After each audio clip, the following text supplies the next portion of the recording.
an even blend of all those, so that people from all walks of life that are fans of film can go see it and enjoy it. There are people that love action sequences that love Nightmare 4. People that love horror love Nightmare 4. People that love romance love Nightmare 4 because of the romantic, assertion between Lisa's character and Danny's character, and it's got something for everyone. And I think that's why, with the 30th anniversary coming up, this was a really, really special partnership, and I'm so very glad to be a part of it. It's the story that needed to be told. Absolutely. And Mick pointed that out. I mean, I think he made a good point. I was watching him do an interview not too long ago, and he said, when I go to the conventions, it's the same old thing. I hear all the same stories, and I'm tired of that. I want everybody to hear the ones that I know, the ones that we know behind the scenes, because those are just as amazing. And I think that was a brilliant idea on Mick's part. I don't take credit for a lot of this stuff. I just I'm here. I'm doing what Mick's my boss, so I do what he tells me. I mean, we're partners, but he's also still my boss, sort of. And it's awesome, because those films would not have been what they are without Mick's contribution. I mean, people don't realize what a production designer does, really, and I think Mick explains that beautifully in the book, because a production designer makes the story believable. And I mean, even for something non-Nightmare related, like Texas Chainsaw Massacre 3, I mean, that story is believable because of contributions of amazing people like Mick. Those stories are believable, and you feel like you're sucked into it, and for a moment, you forget that you're watching a movie. You become vested in it, and then that minute turns into an hour and a half, and before you know it, you've sat through a movie. Wait a minute. And it has left an indelible impression on you. That was a movie? Oh, that's right, it was. Okay, so don't you have like a real guest? we are the real guests. I don't know what you say. I'm on this show too much. Mick, Travis doesn't consider me a guest. I'm basically like an unofficial host. It's ridiculous. Well, but that's why your name gets thrown in. Wait a minute. Stop it, both of you guys. I'm going to read you something. Preparing for an appearance on Travis and Mick's Drunken Horror Adventures tonight at 9 p.m. to discuss Behind the Screams, the Dream Masters revealed, and the 1987 vampire classic The Last Boys, with hopefully a very special guest. Now, yes, there is somebody. That was a secret that I kept. I was going to wait till he came on, but he's obviously posted something.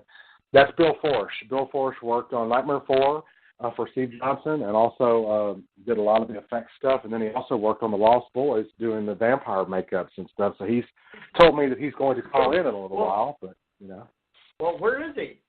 I told him 8:45 because he wanted me to pick a time. And Bill, like you, is a very close friend of mine, and I have to work with you guys' schedules. I can't just say, "Hey, call in here." You can't do that. You're busy men. Just like I'm busy. I can't always call in when somebody asks me to, but I try. Yeah. Well, I have to go make dinner for my wife and me, so. Oh, well, okay, all right. Well, dinner sounds good. Just not a barking pig for dinner. Not a barking pig for dinner. No. Yeah. Hey, look, Mick is. Let's see. He's starting to come up there for one of our guests that's been on here the most now. I mean, he's up there with Ray and Kevin M. Sullivan. That's some elite company.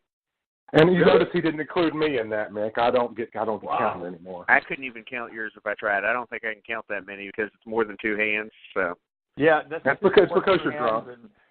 Not more than two hands, and you're wearing pants and shoes, right?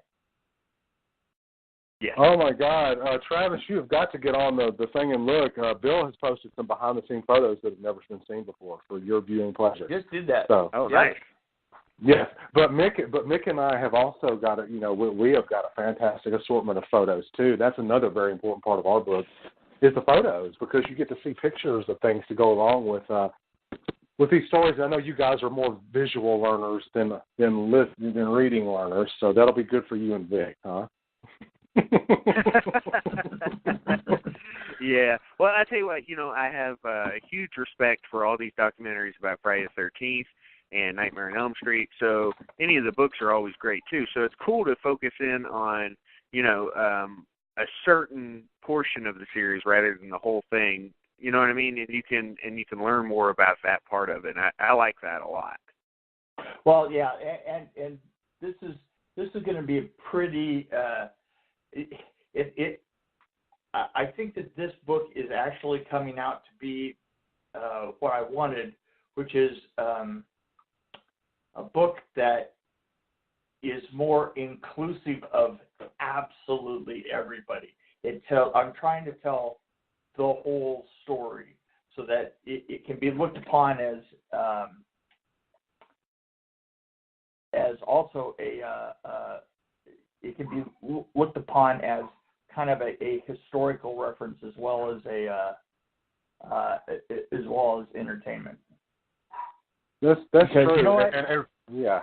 I'm getting old, and I've seen a lot of this stuff, and I think that I am beginning to learn that all that stuff that I thought was just the background story of my life should really be shared.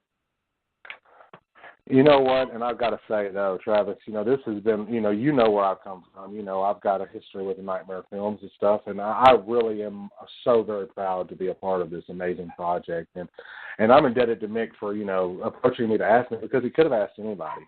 And he asked me, and it makes me feel so special to be a part of something so amazing with somebody who helped make that project so amazing.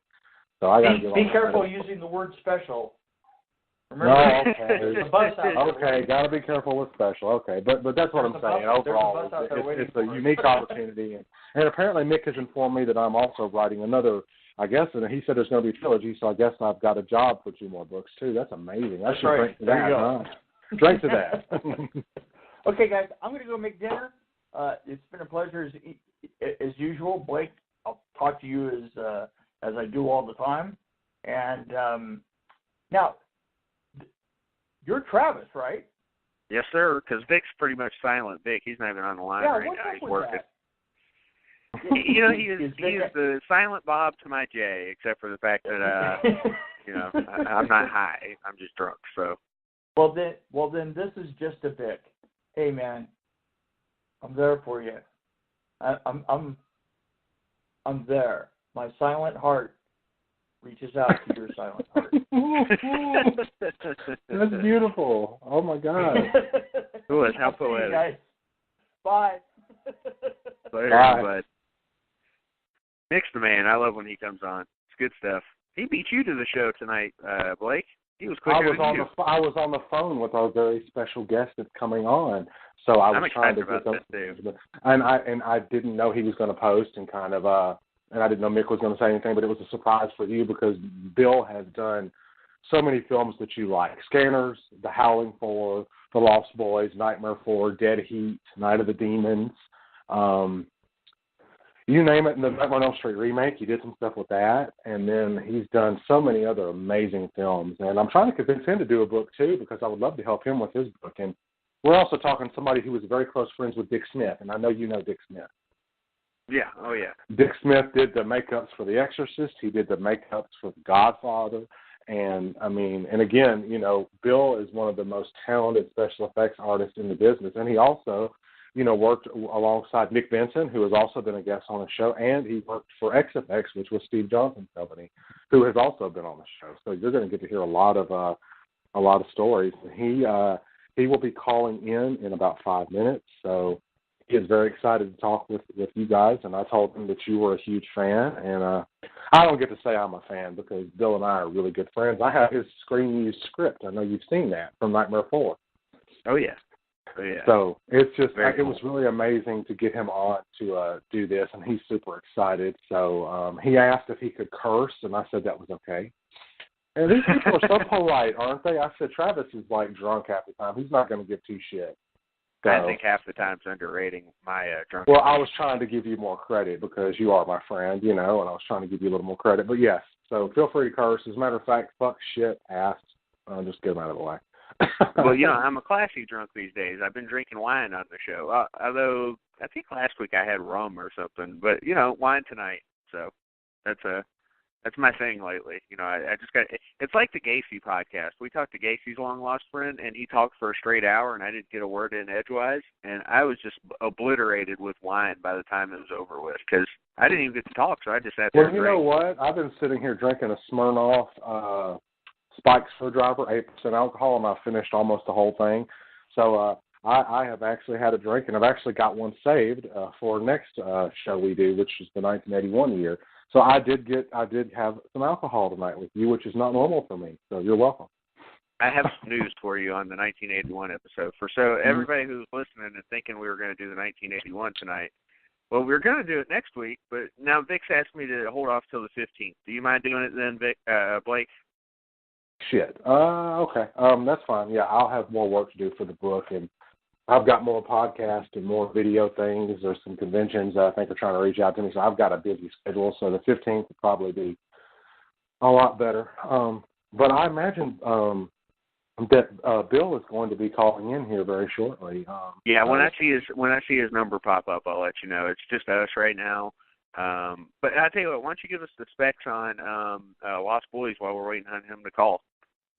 Absolutely. You know, Lost Boys is one of those from 87. You know, 87, in my opinion, had a lot of great films. But as far as vampire films, for me, it was Near Dark. It was this one and Near Dark. I don't quite put Near Dark at number one because I saw this one first.